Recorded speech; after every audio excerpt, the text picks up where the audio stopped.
Okay, change of state. Welcome to episode 2 of Hot Copy, a weekly roundup where messaging pros share hot takes, cool insights, and the occasional burn. We are live every Wednesday around 10 a.m. Eastern. And today's episode is called On Selling to Skeptics. I'm here with Acquania Escarne, Codi Smith, Roxana Gramada, and Liesl Brook. I lost you, Liesl. Acquania, can you give us a quick intro? Hi, hello everyone. My name is Acquania Escarne, and I am an email marketer who helps small businesses build relationships with their audiences and repeat customers. Based in Virginia and love to write. Codi? Hi, I'm Codi. I'm a conversion copywriter for health and wellness e-commerce brands. And I specialize in cold traffic. So that is getting your skeptics, people who don't know who you are, to purchase from you. And Roxana. Hi, I'm Roxana Gramada. I'm a positioning and messaging strategist from Bucharest, Romania. I founded this company called Becoming Words, and I work with founder-led businesses and experts on figuring out the kind of angle that can turn them into the dark horse of their industry. Thank you.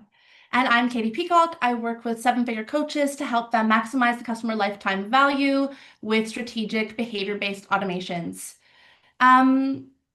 All right, so today's episode on selling to skeptics, our first topic is just what is helping you trust businesses today. So we are in a trust recession.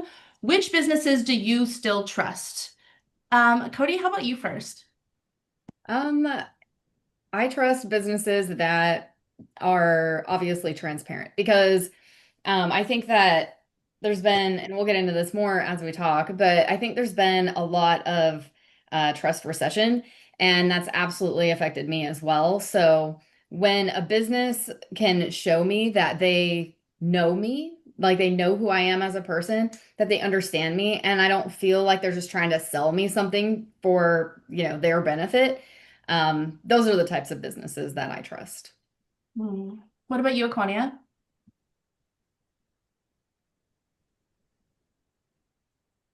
I still trust the people whose emails I haven't unsubscribed from. So mostly people in the email marketing space, wealth and health and wellness, and also like motivational types of products and services. Just because it's a tough season right now, and all the motivation I can get, I'm gonna take. And for the people who have provided faithful services in the past, I continue to support. So anyone who comes to me and they're new, I'm a little skeptical. Hmm. And Roxana, who do you still trust today? Well, I love how you put it as a trust recession. And I also love what Acquania just said. I'm wondering if I'm trusting someone new. And the truth is, I'm not sure I've recently met anyone that I can say I trust. So I trust, a lot of people that I used to trust, those that I haven't unsubscribed to, that's for sure. Or at least the people that I still trust are people that I have unsubscribed to, because I have others that I probably don't read that much, so I'm not that familiar with. But one of the things that I do in order to establish if I trust somebody, like Codi said, is like, do they get me? But also, if I look at the reviews and the proof they offer, does that sound like me? Do those people look like people like me, or do they look unlike me? Which is where I'm like, well, I'm probably not. The product is not there yet for me. Hmm. Interesting that so many of us mentioned people we're still paying attention to. I'm curious, like, what makes you trust, like, does somebody new to your world have a chance to get your trust these days, or do you have to really see them for a long time before you're willing to buy in? And you know what the theory says? The theory says that you have to hear from them at least 9 times before you consider. And I'm sure that there are studies that say even more than 9 times. Um, but that's an excellent question. How long of an exposure does anybody need before you actually are willing to give them trust? And that you're giving them attention is already a lot, I would say. But you look into the news, obviously, you don't really trust everyone in the news. I don't want to go into the politics of it for obvious reasons, but we all have opinions, pro and against. But I think that I would also be looking at the quality of the message. What are they saying to me? Not just through the words, but through their presence. Is this someone that makes me stop and listen to them or not? My two Mm. cents. I think it depends on what they're selling and at what price point. I've noticed for me personally, if it's a low price point and it's something I need, I still do take action, but that price point for me is like less than $100. The most recent higher than $100 product I purchased, I saw them speak live. I attended 2 of their webinars. And then I also saw them utilize the software that I knew that I would like to know how to use. So that's why I decided to spend $9.97 with them. But they provided a tremendous value before that purchase. And I have not subscribed to anything higher than that recently just because I'm watching my own cash flow for my business before making another big high ticket investment, and it's the end of the year. So I also am a little more cautious in Q4 about high ticket purchases as well. Mm.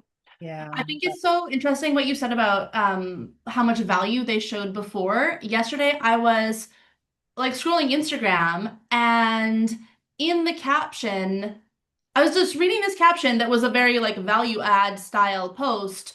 And I swear in the caption, she had as much value as we would 5 years ago have seen in a lead magnet. And I thought it was so interesting how we've had to like front load so much value before somebody's even willing to give you their email address. Like, I think there's been a huge shift towards showing value at the very top of the funnel to get people to trust that you have more to add down the line. That's a good point. Yeah, because now that I think about it, I agree. And people's lead magnets in and of themselves as well has also become like really good, almost like something you would pay for now. So it's like stepped up, right? Just like you were saying with free content, it seems like a lead magnet. Now it's like a lead magnet has to be something that somebody would pay for. So that's very interesting. I wanted to also share that for me, it's like the brand. Do I feel comfortable with the brand? Do they look like somebody who is established? Like, are they professional? Are they legit? Or are they somebody who is going to sell me something and then next year they're not going to exist? So Mm. that is something that I look at as well when it comes to trusting a company. Which is interesting because it's not that long ago that I mean, at least in my sphere, people were like, "Oh, you don't need a website. Like, just, you can do everything on social media." But it almost seems like having that established perception is even more important now. Yeah, I would agree with that too. And they told me the same thing. You don't need a website. And that's not true. People look you up. They stalk you online before they ever purchase from you. You need like what, 7 touch points with somebody before somebody trusts you. So I agree.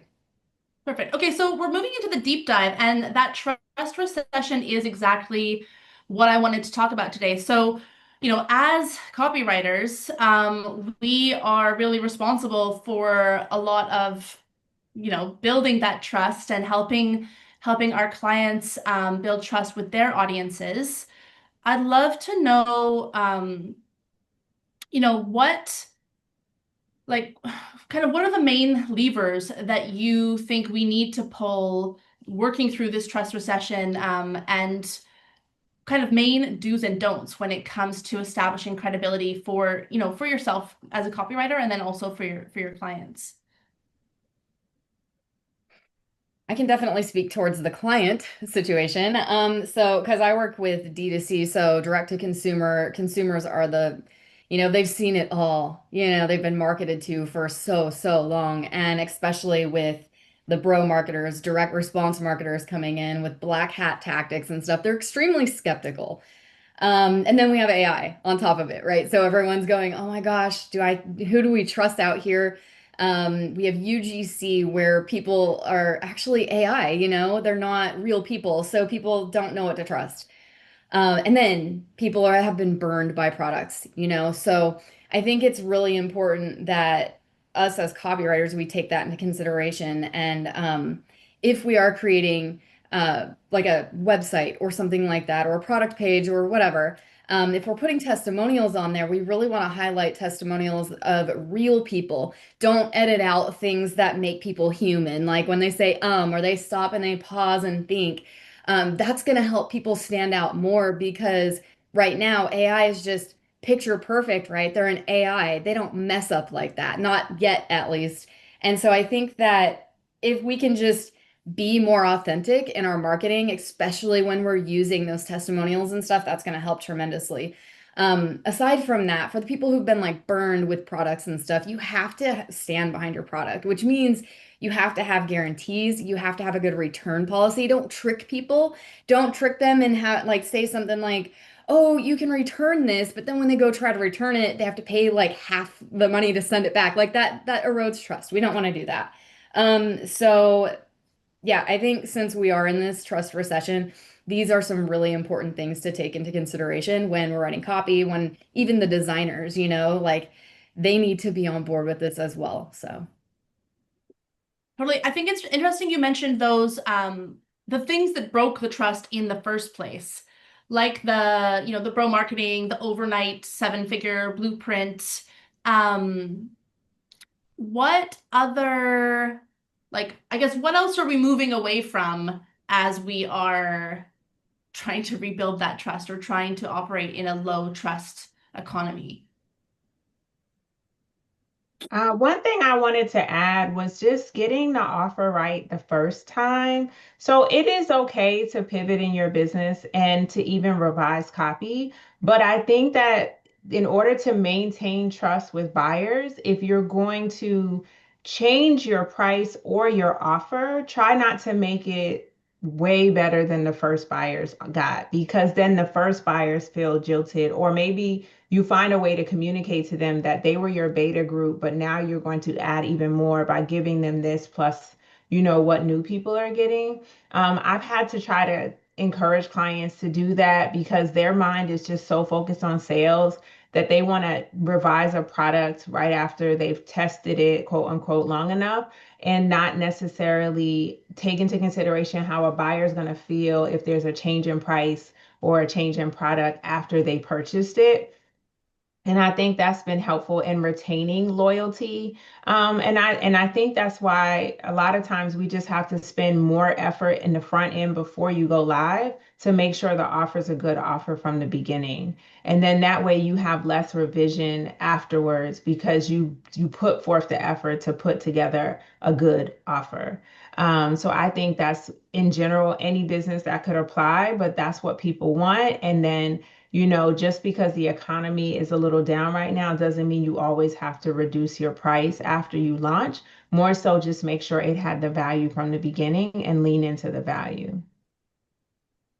yeah. It's so interesting to think about it's a lot of what we're saying is about taking a long view, right? Like looking not just at what you are doing or need to do this quarter, but like how are people going to feel about you long term so that you can maintain that trust. Roxana, it looked like you were going to say something. Just building on that, really. I mean, I love it every time I bought a product very early stages and the price tag was small, but then I'm being upgraded. And, it's like, oh my God, I feel so treasured. Like I'm precious to that person. So it encourages me to buy more.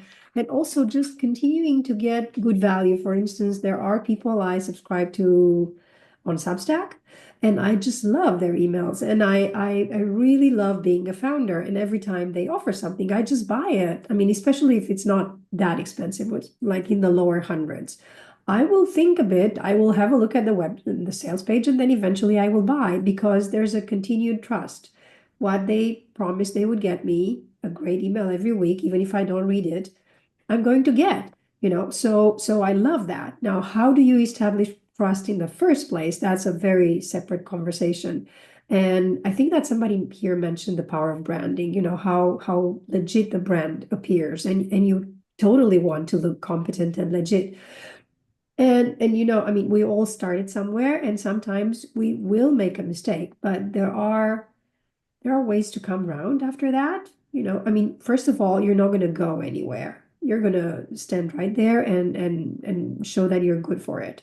Let's just say that an email went out and the data was wrong or whatever. You're going to go back and build trust with those people. Or like the automation didn't work and they didn't get their product immediately.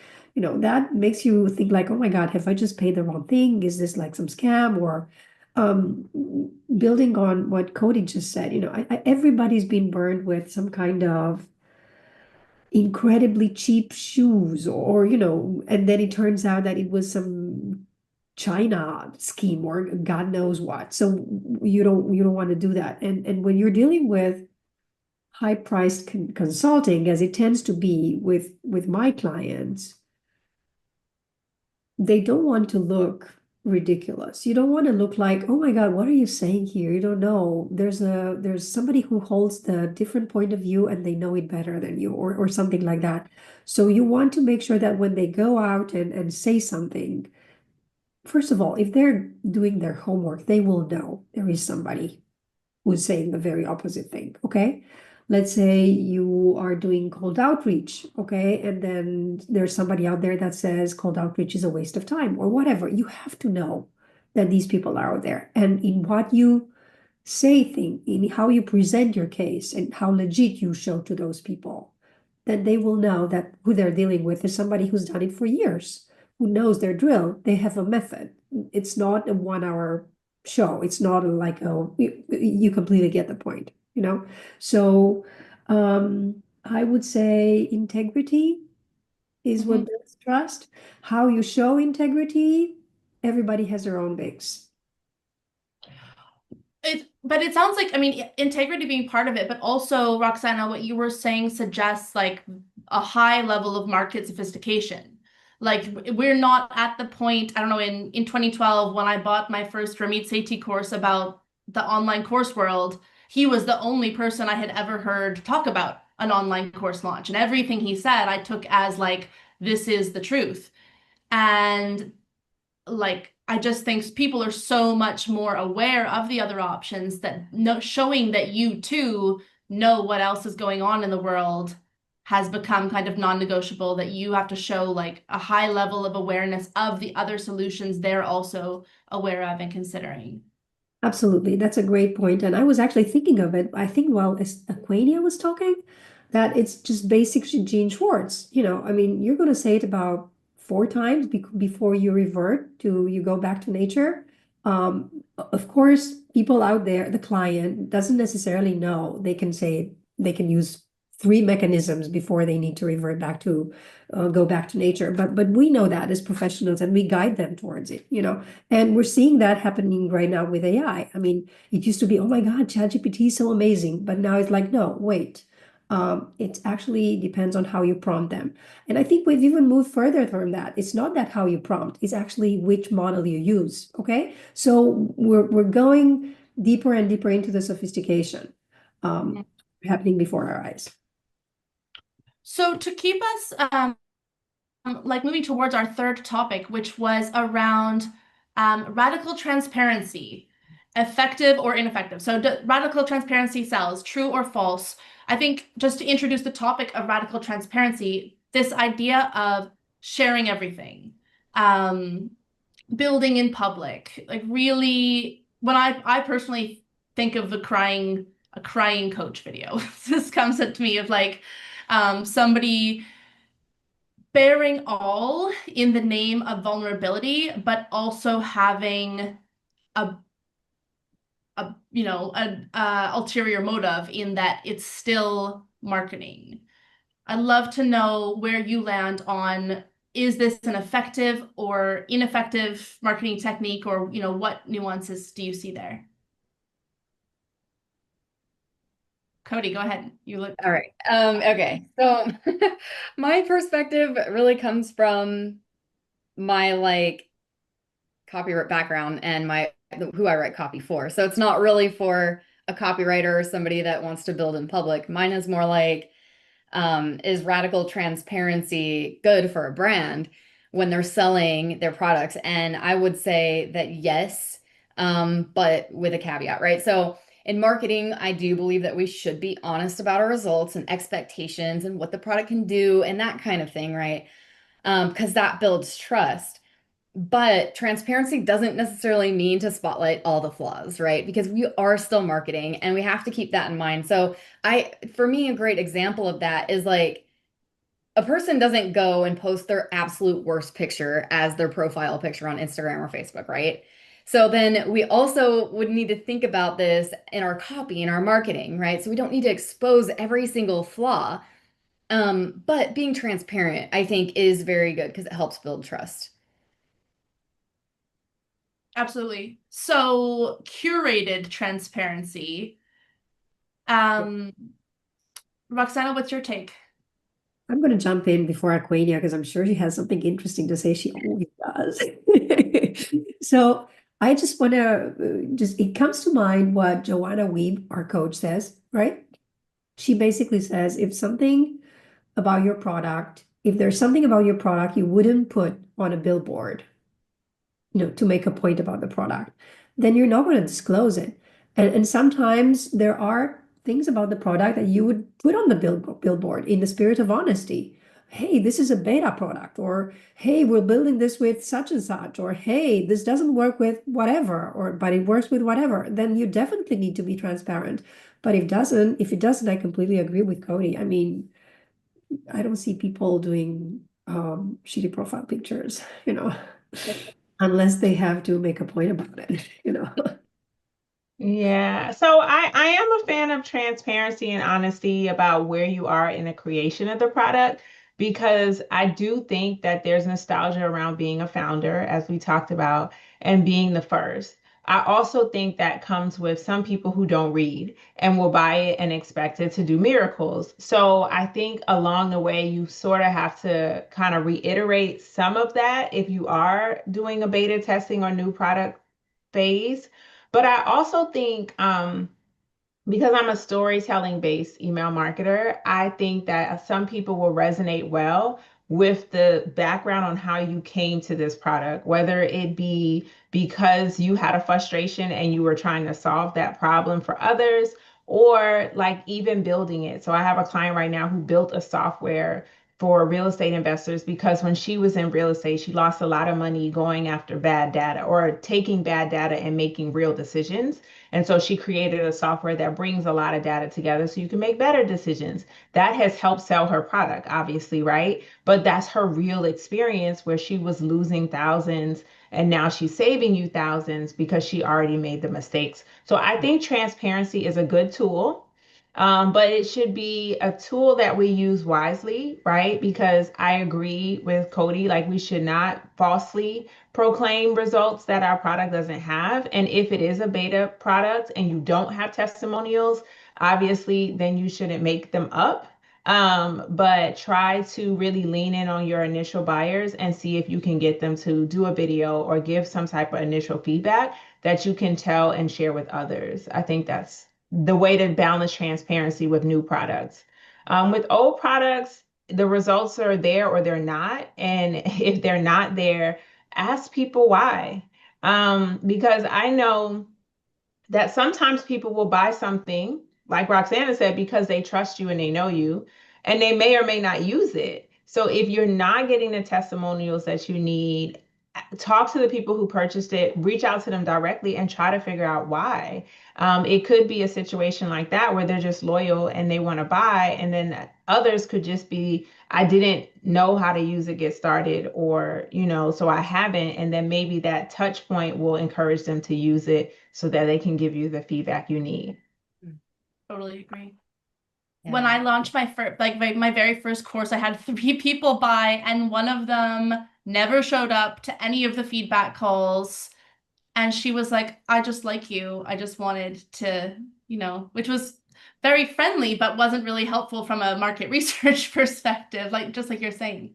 Yeah. I would like to play devil's advocate a little bit in terms of instances where radical transparency doesn't sell. And I think pendulum has swung back the other way a little bit on this, but I remember like when bro marketing, in my experience at least, it was like we were burning bro marketing down, and everyone in the coaching space was rejecting everything bro marketing related while also still using a lot of the tactics. But we were rejecting bro marketing, and there were a lot of people so committed to radical transparency that they were on their sales page, there would be something like, yes, I will offer this program again in 3 months. So actively combating urgency, actively combating scarcity. And I understand why some people think that those are just evil tactics that pressure people.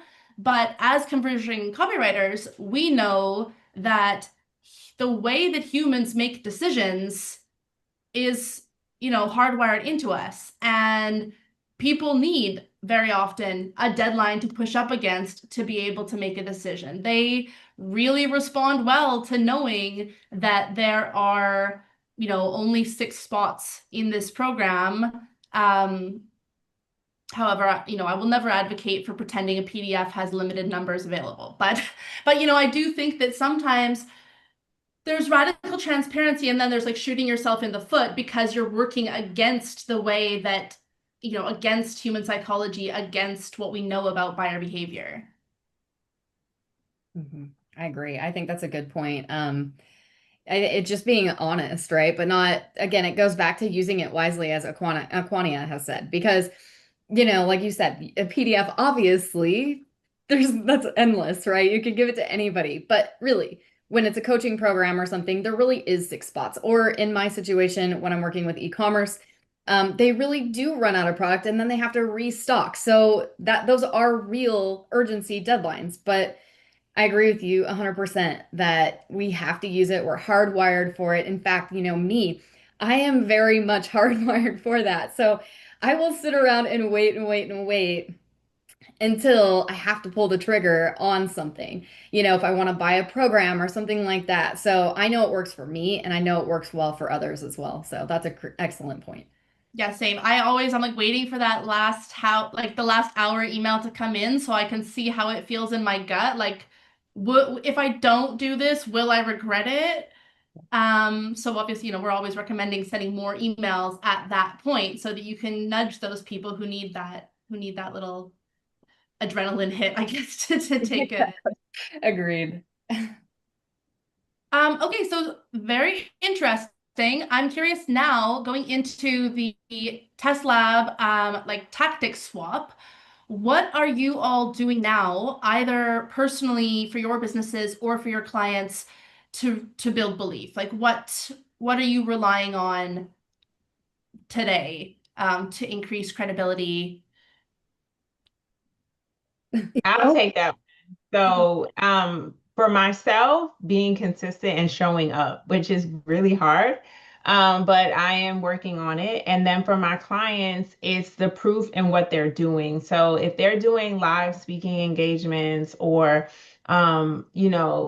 partnering with others who have a larger platform, in between the sales, we're highlighting that to their audience. We're like, hey, look at them, they got to go on such and such podcast and talk about, their journey into real estate investing. That builds the credibility and gives people the option to hear, know, and like you outside of your sales environment, which I think is helpful too, because then they'll click on that podcast, they'll listen to it, they might learn some more about you that they didn't know. And then the next time a sale comes around, they're more inclined to believe you're going to deliver because they've seen how you have been actively engaging in multiple spaces where your expertise was requested or respected.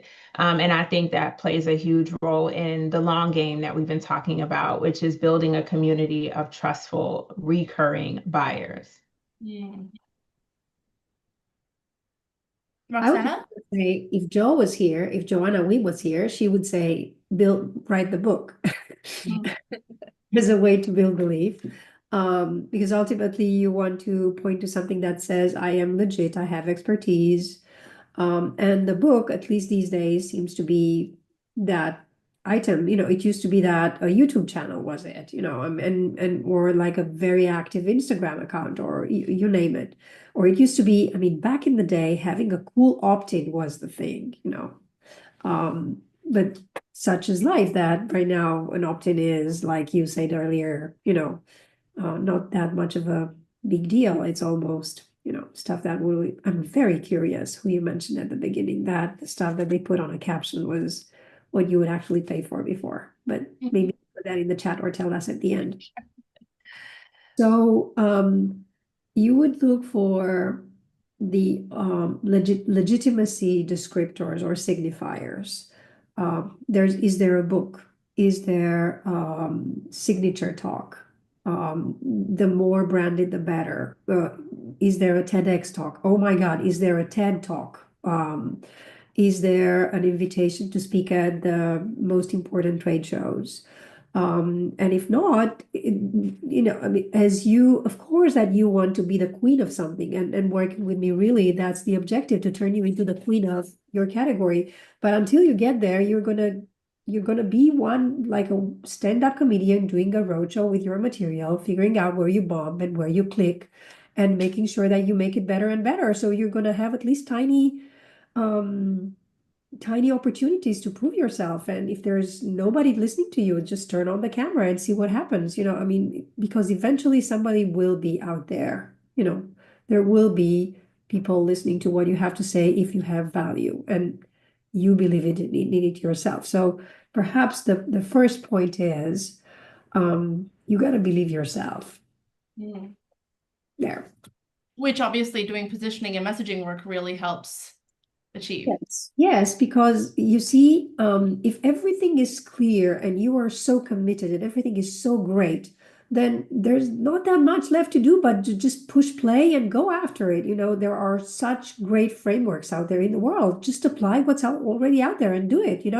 But the truth is, for especially there's this meme around the internet about the intelligent people that are not that determined or not that focused, and the less intelligent that are really determined. And I'm obviously a very loose quote, right? But the more intelligent, the less determined was the point. I'm not sure if that's true, but I see a lot of examples of highly intelligent, sophisticated people that suffer not just from the imposter syndrome. The things are not yet that clear. They just haven't shifted into focus yet. And you have to figure out how you get such a highly intelligent, sophisticated person in the delivery of their expertise to be clearer, self-aware about themselves as a professional, so that they find that angle, that positioning, which is why there's a process attached to it. It doesn't come easily, but you have to take into equation what that person has capacity for, which particularly includes their brain. Okay, because they would be selling intelligence. How they make decisions, because that's where the blockages are going to happen. Okay, where they see the opportunity or they do not yet see the opportunity, and how else can you help them? And that's what I actually do. So having a process, having IP, and then also having that IP recognized on public stages where other people are seeing your ideas being accepted. Codi, what are you doing for yourself and for your clients right now? Yeah, for myself, it really goes back to Joe when she's like, build your authority, right? Because if you are invisible, nobody's going to know that you exist, or that you can actually help them, or that because here's the thing, like a lot of people, when I start working with them, they don't quite understand and realize how far I can take them until we start working together and they're like, oh my gosh, you get promoted quickly to like leadership, right? And so for me, it's really going out here, having conversations like this where I can share my expertise, share my perspective and that kind of thing. Because, I know I'm noticing that more and more people are like, they want to know what my perspective is and that kind of thing. So that's kind of what I'm leaning on right now. For my clients, I already shared some earlier about like the testimonial thing, just making sure that your video testimonials are real people and that we're not editing out every single every mess up in the video so that people can see that it's a real person. Aside from that, when it comes to testimonials, I see a lot of people putting like just walls of testimonials, and that can work for you, but it can also work against you depending on who you're writing for. So, for me, I'm testing out like not using a ton of testimonials all in one block, but having a few video testimonials and then putting like a call to action under that and saying, hey, if you want to see more, then click this button. It'll anchor to another part of the page where they can read more if they want to. And they're not just bombarded by all these testimonials. I've actually noticed on heat maps, people drop after like when they see a bunch of testimonials, they like drop off. It's just like, I don't know if they're thinking that yeah, right. They're just putting this all on here because they're trying to convince me that this works and it must not. Like, it could work against you sometimes. So I think that's important. And then I think it's important for, I work with e-commerce, but they don't do this often, educating their audience, doing things like webinars and kind of, like service-based businesses do these types of things, but adding more of that into the e-com world, I think is going to help build trust as well. Interesting. Um, yeah, and I would say for myself, coming at this as somebody who is starting, I'm working in a new sphere, like doing a focus on post-sale automations and really that customer experience. One thing that I have found has helped me to fill a gap where I didn't have a lot of case studies of this particular work, right? All of my pre-existing testimonials were more like launch and messaging based. So to fill that gap, leaning on studies and leaning on external statistics around like the profitability of customer retention, right? How like Gartner found that 80% of future profit will come from 20% of your existing customers. So I would say this is a tip for those people who are maybe new in a new area or starting something new, that just because you have not personally achieved like 3xing lifetime value, when you can lean on those external buttresses almost like so those external supports, like what Roxana was saying about being on other people's stages, that really highlights or supports your credibility. And then for my clients, I totally agree with what Acquania was saying about making sure that after people buy, that the customer experience they have is in line with the customer experience that was promised in the marketing. And I don't know if you guys would have experienced this, but I have definitely joined high ticket coaching programs where I had the feeling that the coach cared a lot more about me when they were selling me versus when they were coaching me. Like, like in the before the sale, there's all this like, oh, I'm in your DMs giving you advice. And then after the sale, it's really sometimes you can feel like there's a lot less presence for the people who've already purchased. And so helping clients automate the support so that those people who've already paid feel that same level of, care and that they're actually getting those results are promised.